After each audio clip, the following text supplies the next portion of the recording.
Welcome to Spenny and the Nets. I'm your host, Spen Harris, and on this podcast, we cover everything about your Brooklyn Nets. We are joined this week by first-time special guest, basketball analyst Trysta Krick. Trysta, welcome to the show. What's up? How are you? I'm doing well. You actually you picked a good week to join. So for about 4 years, this show was called Fireside Nets, and I decided to do a little rebranding, and this is actually the first official episode of Spenny and the Nets. Amazing. Why did you decide to change the name? It was time. You know, sometimes you got to make a change. Things get stale. You got to switch it up. And I've always thought of it as Spenny in the Nets. Like, that's been the show. I have a brother. He's my co-host. He comes on every fourth episode. But yeah, it just had a better ring to it. I like that. Like Benny and the Jets. I got it. Yeah. There you go. That's the joke. All right. So I want to start with the win over the Pelicans last night, 107-105. Cam Thomas with a nasty step back, 3 to basically win the game. It was the go-ahead bucket. Nets were able to get a stop at the other end. What was wild, I don't know if you saw that play, Jordy Fernandez actually tried to call timeout. Refs didn't see it. So got a little lucky there. But overall, good, strong performance from the Nets. Ben Simmons off the bench, 12 dimes. Nets are now 5-6. They are 5th in the East, I think. What has surprised you most about this Brooklyn Nets team? I said this earlier today when I was on a different show. It feels like the roster shouldn't be able to have a product this good, right? It just doesn't feel like there was any rhyme or reason for these players to be on the team, right? Like you got remnants of players that you got in the trade when you ended up trading Kevin Durant away. You end up that trade with the Mavs for the Kyrie Irving, so you're getting Dorian Finney-Smith for that. You end up getting some random pieces along the way. You pick up Dennis Schroeder. You're developing Cam Thomas. Obviously, the Ben Simmons trade with the Sixers. So, like, all of these guys that came in were not planned on, right? Like it wasn't like, oh, we've been targeting them and we have some sort of plan in terms of how we're going to construct a roster for everyone to mesh together. It was just kind of like, oh, we effed up. We got to get this dude out of here and let's just take back what we can get and hopefully get some assets in return to start a rebuild. And you need a point guard, and Dennis Schroeder is underpriced. And so you're kind of just figuring it out. Will Noah Clowney ever come together? Can we keep Nick Claxton? What are we really doing? And along the way, I think it was kind of like, oh, well, they're going to have these pieces and then they're going to sell them off. And then the rebuild will really start. And what I think you're seeing is that Jordy Fernandez didn't have that plan in mind. It kind of reminds me of the Kenny Emma of a dog, and she's freaking out about this fox that's in the window. It kind of reminds me of those early Kenny Atkinson Nets with D'Angelo Russell, where everybody plays this sort of hard scrabble, gritty style of basketball, and they shouldn't really work, but they do. And I really like how Ben Simmons has looked off the bench as well, and just kind of utilizing the space when Nick Claxton is not on the floor. But in general, I just feel like the basketball has been much more fun and way different compared to the way that the roster is constructed for me. They're 5-6. The only game they weren't in was the Orlando loss. They have been in every single game. They've played the Celtics. They took them to overtime. They played the Cavaliers tough. They took the Denver Nuggets to overtime. I like what you said about Kenny Atkinson. I actually, when we played the Cavs, he was talking about his time in Brooklyn, and he said he had to kind of look himself in the mirror after he got fired and kind of think where was he going to go from here? I always thought that, hindsight's 2020, that was not the right move to fire Kenny Atkinson. You bring on Steve Nash. He doesn't work out. You fire him. You get Jacques Vaughn to try to coach whatever remained of the big three. That didn't work out. He goes, you get Kevin Ollie for half a season, and now we're with Jordy Fernandez. And I feel like we had to experience those three coaches to realize, maybe Kenny was the guy that should have been here. We should have built a culture around him. Okay, what's the next best thing? It's Jordy Fernandez. Yeah, I agree with that. I always felt like Kenny got the short end of the stick. He was coaching a team. I remember they ended up having one. It was, I think, Karis LeVert went crazy in the bubble. And we were all kind of like, oh my goodness, like what is this going to be? And then the mutiny of the big three or big two, I forget whether Kenny was fired before James got there, but I thought I think he was. I think yeah, he was fired he before James got there. But it was very clearly like he was just, you know, Tom Thibodeau light in terms of the type of, you know, workouts and how much conditioning and how he wanted to put those guys through their regimen. And like they have their own regimen. KD's been doing this a long time. Kyrie's been doing this a long time. He's not going to be, they're both of them are not going to be able to be coached like a young team. And most of these guys that are on this team right now haven't won anything of note, right? Like, and they're all pretty young and they're all trying to make their way in this league and they're all trying to have a more disciplined style of basketball. Like from what I could gather, things have been really a mess with the Nets in terms of like what decisions are being made by who. Like, does Spencer Dinwiddie have a role? Like he's hearing yes, but also really hearing no. And like, is Sean Marks responsible for the rotations or is Jacques Vaughn responsible for the rotations? And like every player kind of feels differently about the accountability and the messaging that's happening, which is kind of like a little bit of a pussyfooting around approach. And now it feels like Jordy's not playing those games. Jordy's the one that's making the decisions. We're not playing guys that we don't want to play just to boost their trade value. We're going to try to win games. And we're going to try to build the culture back up. Yeah, I think it's the perfect storm. Like everything you said, plus everyone on this team has something to prove, right? Dorian Finney-Smith, whether it's playing for Brooklyn or playing for a team in the Western Conference that can use his services, he's got something to prove. Cam Johnson had a really down year last year. He dealt with injury. He's got something to prove. These young guys in Noah Clowney, Jalen Wilson, Zaire Williams coming over from Memphis. It seems like the perfect storm. And Jordy Fernandez, like, you familiar with the movie The Replacements? Yes. Yeah. Jordy Fernandez to me feels like Jimmy McGinty coming in here, taking control, being like, hey, we might not be the most talented roster in the NBA, but we're going to fucking compete every single night. Yeah. And I think what you're seeing is like, we're just going to give the ball to Cam Thomas a lot. And like, you can make a lot of comments about Cam Thomas not playing ethical basketball and not being like a winning player, but you still do on every basketball team need a guy that can get you a bucket late game, like can separate, can have the cojones down the stretch to want to have the ball. Cam Thomas has never not wanted the ball. Not even when he was playing with Kevin Durant did he not want the ball. So I think Jordy's found a way to maximize the talent. And I think Dennis Schroeder is playing tremendous basketball. Like, it is so fun. It's a joy to watch him compared to how things were with him with the Lakers when he ended up like not taking that bag and then having to take the small deal with Boston and then kind of not really knowing where he fit in this league. We're kind of seeing a little bit of like FIBA Schroeder. You know what I mean? Like what we wanted to see from him in international play as well. Yeah, he's been incredible. And remember, we moved Spencer Dinwiddie, who was pretty much fading at the time, for Dennis Schroeder. Dennis Schroeder's become a leader on this team within a season and pretty much a whole season because he got traded around the deadline last year. I'm glad you brought up Cam Thomas. I wanted to talk about him for a second. He's been incredible for the Nets. Every time he gets an opportunity to just be the guy, he's scoring 25 to 30 almost in his sleep. What level of star, like what tier of star do you think Cam Thomas is right now? Oh, like a C-level star. Like, okay. I wouldn't even necessarily call him a star. I would just call him a bucket, right? Like, I think that's what he is. I just lost my ring light. Wow, that's just really what we're going to do today. Wow, okay. It's just one of those days, Spence. Just one of those days. Emma's barking at the fox. You got the ring light going. I get it. It's Tuesday. It's a Tuesday. Yeah, no, I think he's just a bucket. Like, I can't say star because I think casual fans don't know who he is. I think casual fans don't really even know up until maybe this year or last year who Ant Edwards is. I ended up being at a Mets game with a fan who's a fan of the NBA, and he didn't know Ant Edwards. So, like, you need to really be, breaking through in order for me to consider you a star. But he's really freaking good. Like, he can separate. He can get you a bucket. You can build an offense around him. Can you build a contender around him? Certainly not. But, like, for what this team is right now, he's certainly, the go-to guy.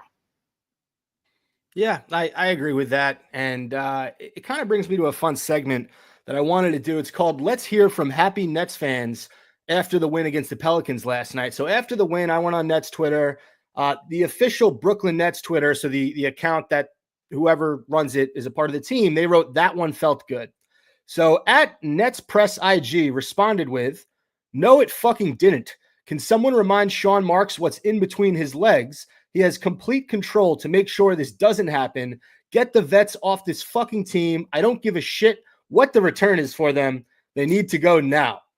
So it's funny because here you go. Paulo Bengzon, he wrote a comment in here. Spencer Trysta, what do you guys think of Nets fans who prefer the tank for Cooper Flag approach over building a culture and competing? Now, as a fan, I'm of the mindset, I just want to win whatever game we're playing.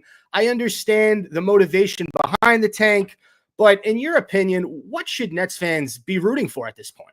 I think it's got to be like a thread the needle scenario, right? Like I was looking at this right before I came on. You have 4 first-round picks. 4. You got the Knicks pick. You got the Milwaukee pick, which, Lord have mercy, sometimes it looks like that pick might not convey, even though it's protected 1 through 4 because they look awful. But you got that pick. You got that weird, convoluted Houston, Phoenix, OKC pick, which like I still can't really figure the math out on. And then you got your own pick. So, but the truth of the matter is, even if you do trade these guys off, and I think at some point, and I was talking to Keith Smith about this the other day, like he believes that the Nets will sell pieces off, like Dorian Finney-Smith. You've got Cam Johnson, excuse me, guys that have value to contenders that possibly could find a home.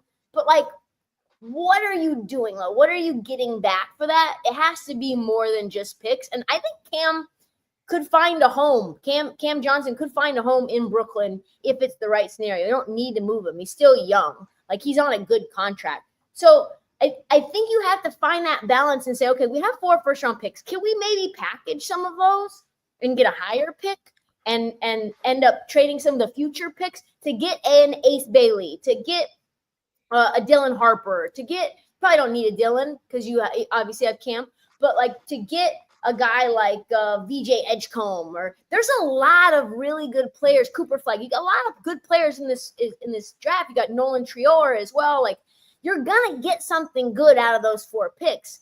I think you can't sacrifice creating a losing culture on purpose because I think it's just been too long since Nets fans have had anything good to root for. And watching trash fucking basketball, no matter if you know that Cooper Flag may be on the other side, as a Portland Trailblazer fan who now has Scoot Henderson and Shaden Sharp, like it all looks good on draft day. It does not feel good games 1 through 82. It's a pain in the ass pretty much the entire time.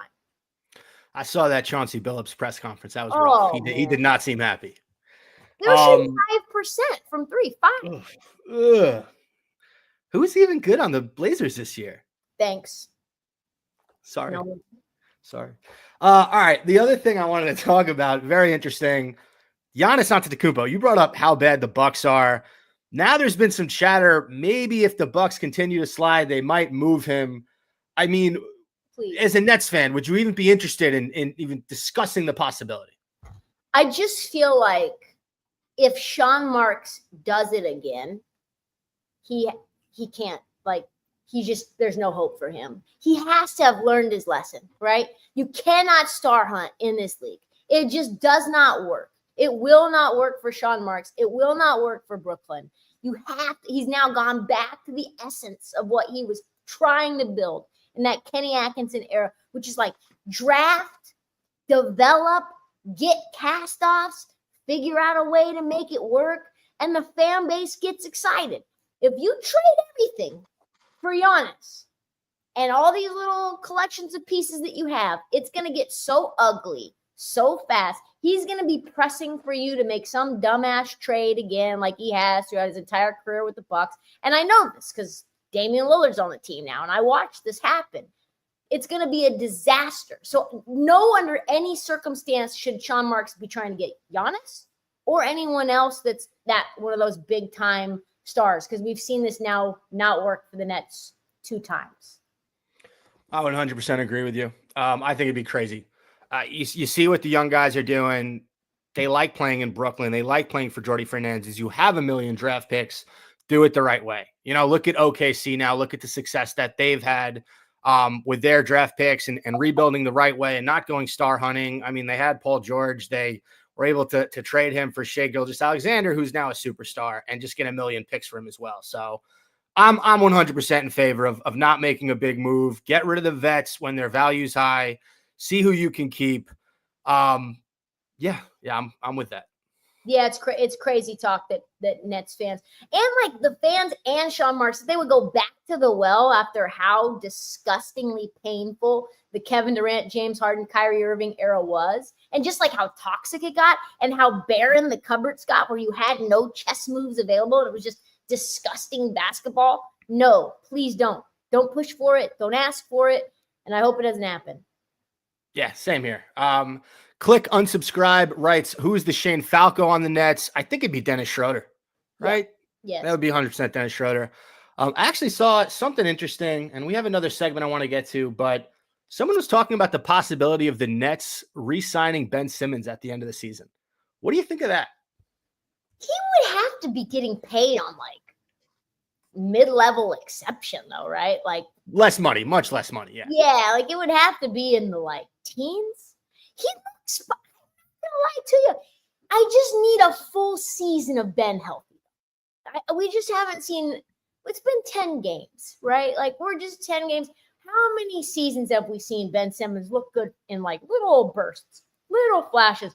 And then like game 37 through 82, he's in a Versace sweater sitting on the bench. I just don't know if you can pay somebody who's had no consistency in terms of his health. Even when he's good as like a sixth man, I just don't know if you can trust that. The one thing the person pointed out, and I agree, he makes everybody better when he's on the court, which, again, like you said, is 20% of the season. I got to see more of that. Yeah, if he could play 70 games this year, then like clean bill of health, and let's talk about it for the taxpayer mid-level or whatever. He'd be an interesting. He's still only 28 years old. You get a bunch of young pieces around him. He's going to feed him the ball. I don't know. Part of me would love to keep him around. The other part of me is like, it's been 4 years of this. Just see what you can get for him and move on. Trade him to the Warriors or something like at the deadline. That'd be cool. I've always wanted to see Ben on a team with like Steph and not Clay. I guess Buddy Hield now. All right. This next segment is called, is this a top 5 worst trade ever? The Knicks receive Mikal Bridges, Keita Bates-Diop, 2026 second-round pick in the draft rights to Juan Pablo Vallet. The Nets receive unprotected first in 2025, unprotected first in 2027, unprotected first in 2029, unprotected first in 2031, unprotected pick swap in 2028, top 4 protected 2025 first-round pick via Bucks, second-round pick in 2025, Shake Milton, Mamadi Diakite, and Bojan Bogdanovic. Top 5 worst trade of all time. I mean, it's certainly close. What we're getting from Mikal Bridges is now Tobias Harris level of production. Like literally, Tobias Harris isn't worth 1 first-round pick. You're giving up 6 first-round picks for vibes, for the Villanova vibes. And then you trade one Villanova boy right after just to try to make some moves for Karl Anthony Towns. Yes, I think it might be. Like, I don't have other ones in my head. I mean, I've got some Nets ones in my head that like come to the top of the list on the other side of these trades. But I don't know how that trade goes down. And he wasn't even playing that well for Brooklyn last year, even when they were all Brooklyn Bridges. His production is down like 60% from where it was at its peak. Crazy, because his buddy Cam Johnson, who was really the Robin to his Batman in Brooklyn, if you want to call him that, he's been playing pretty much better than Mikal Bridges has to start the year. So I don't know who that had that on their NBA bingo card, but as a Nets fan, it's been fun to watch. I love Cam Johnson, by the way. He's like an all-time good dude. He loves the like small town. Like he would never want to play in Manhattan. I think he kind of likes the niche sort of hipster Brooklyn thing. He'd be fine in a small town too. Like I think he'd love playing for a place like Utah or Orlando or Denver. Like I think he kind of likes that. He liked Phoenix for that reason. So yeah, I think he's like a piece that if you can figure out a way to keep him, he's young enough, he does enough good stuff. Like, he's a good culture piece. He works hard. Like, he's never going to piss anybody off. And he's fine to, like, be the Robin. He can go off, but he doesn't need the ball. He has no ego. He's just like a great dude. Yeah, that's kind of what I've noticed in his tenure here. I was a bit harsh on him last season. I expected a lot more, but what we're getting this season has been awesome. And if the Nets decide to trade him, I can easily see like a team like the Lakers or the Warriors or the Mavericks, one of those three teams, offering the Nets a pretty penny for the services of Cam Johnson. Yeah, I think even a team like, I don't know what their asset situation looks like right now, but like, I feel a contender like a Denver would want to try to make a swing for him. Maybe even a Sacramento would try to make a swing for him as well. They need like a reliable 3-point shooter as well. Even in Orlando or even in OKC, like a team that has assets and has like sort of contender aspirations, I could easily see him doing well, but also the Nets getting something really valuable assets-wise. Yeah, I mean, that's the beauty of them playing so well right now is you have all these vets that are playing better than last year. Even Dorian Finney-Smith, who's been down offensively, we saw him lock up Jason Tatum to end that Celtics game in the fourth quarter. There's definitely a team out there that can use a defensive specialist like Dorian Finney-Smith, who can also get it going from three. Yeah, you saw that with Dallas last year when they ended up getting what's his name at the deadline, who played for Portland. I don't know why his name's eluding me. He's now with the Clippers, I want to say. Anyway, they needed that defensive specialist on the wing, but then when they were left wide open, it just ended up like he ended up going cold. But Cam's not going to go cold. Where am I? Was that Derrick Jones Jr.? Yeah, Derrick Jones Jr. Yeah, exactly. Yeah, he was nice last year. I was thinking of PJ Washington, but Dallas was stacked. Same, right? Same.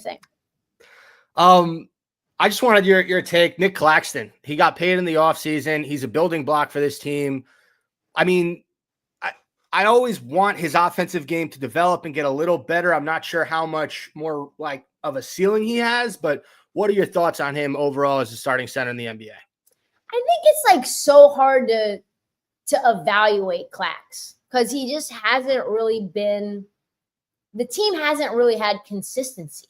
And he's been sort of paired with players that really don't fit with what you want him to be with, right? Like, that's why Ben Simmons has to go to the bench, is because them together messes up the spacing and like that makes both of them worse. You've got a center who really is more of a traditional big, can't hit his free throws. It's really tough. Like, I'm a big fan of Clax. Like, he's a defensive player of the year. Like, that's his ceiling.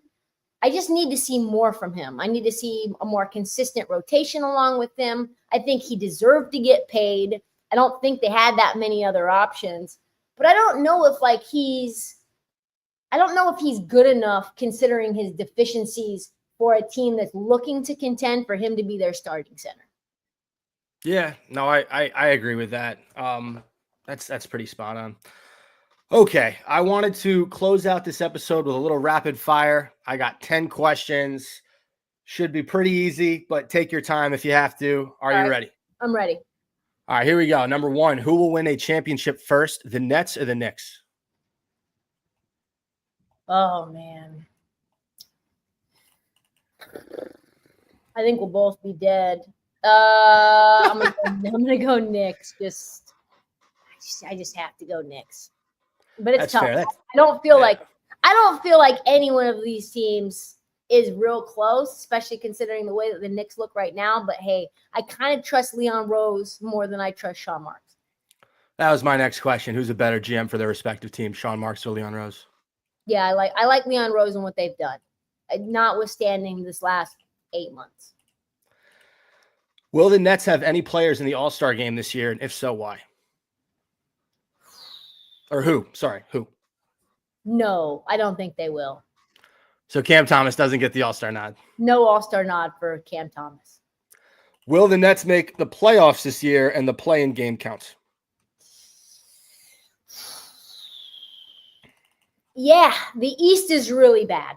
The East is really, really bad. When you had two teams that were above 500 and they were the Celtics and the Cavs, I think you could say that the Nets quite easily, if they don't ship everyone out, could be a play-in team. Absolutely.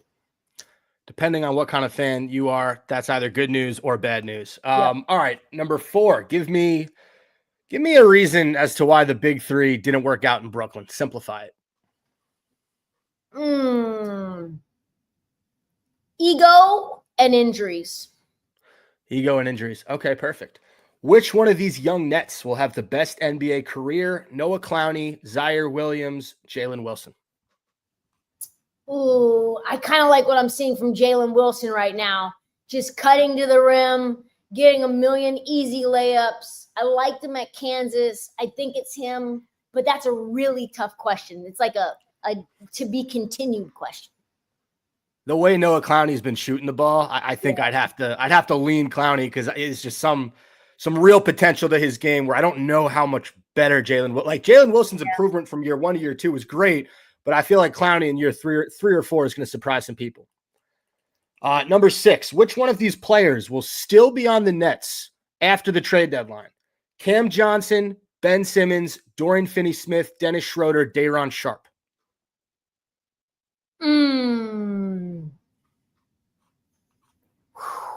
I think, that's so good. I think it's Ben Simmons. I think it's Ben. He'll be on the team.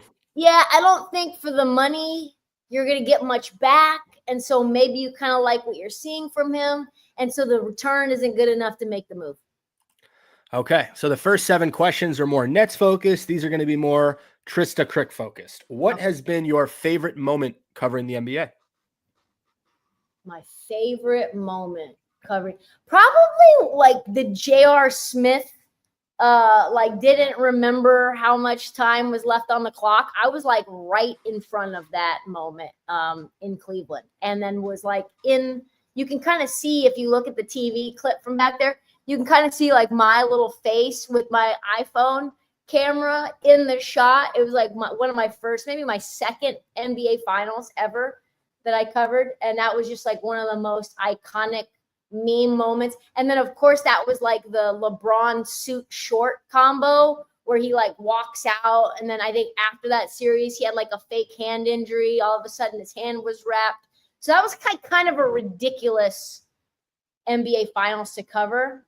There's been so many, but yeah, that's one of them for sure. Who are you pulling for in that series? Cleveland or Golden State? Neither. I mean, I just kind of was there for the vibes. I mean, it's hard to root for either one of those teams, really. Yeah. I guess I was anti-LeBron for a while, so I was pulling for. I love this because those were the years where the Nets were horrible. I had nothing to root for, so I kind of globbed onto the Warriors a little bit. I was a bandwagon fan for about 3 years until Kenny Atkinson came to town. All right, who is your MVP of the NBA up to this moment? It's early. Oh, up to this moment.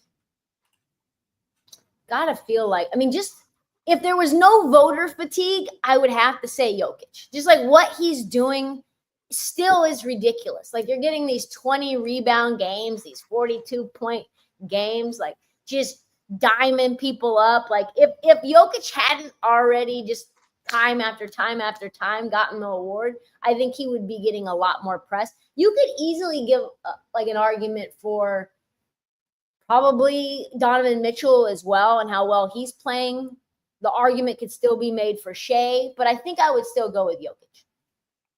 The fact that he doesn't even obviously he loves basketball, but he presents it in a way where he can care less about it in the offseason, and he makes it look so effortlessly. Like when he plays, there's no one in the NBA who does it as efficiently as Jokic and just makes it look as easy as he does too. And I wonder, is he even like, for somebody who doesn't want to engage in basketball activities during the off season, how much is he training really? Is he just back home in the old country with his horses? Because if he's doing this just fresh off of the off season, it's just ridiculous. Yeah, I would probably go Jokic too. And then final question, give me your NBA championship prediction. Who's in it and who wins? Oh man, it's really hard to go against the Celtics to win the East. Oh man, and Chet, I don't know how long he's going to be out with that broken pelvis, but I'm going to have to say OKC versus Boston. Boston wins it again. All right. The prediction is Boston repeats. Well, Trysta, thank you so much for coming on the show. Fans can follow you at Trysta_Krick on Twitter. They can catch you weekends on 670 The Score and listen to you on the Heat Check with Trysta Krick NBA podcast. Yep. Any shout outs you'd like to make before the show's over? No, just follow me on all my social media at Instagram, Trysta_Krick. Find me also on Threads, which is Meta's new text-based platform that's blowing up. I'm posting a lot of NBA content there, so definitely find me there. Awesome. And I want to shout out Emma, Trysta's dog. Yes. I got a corgi in the other room named Homer. There's a picture right over there. Nice. So we're dog people. That's why when the dog barked, I respected you like that much more because I love dog people. So she's awesome. Sorry. Thank you for coming on. No worry about it. And thanks to everyone for listening to the first ever edition of Spenny and the Nets. Thanks for having me.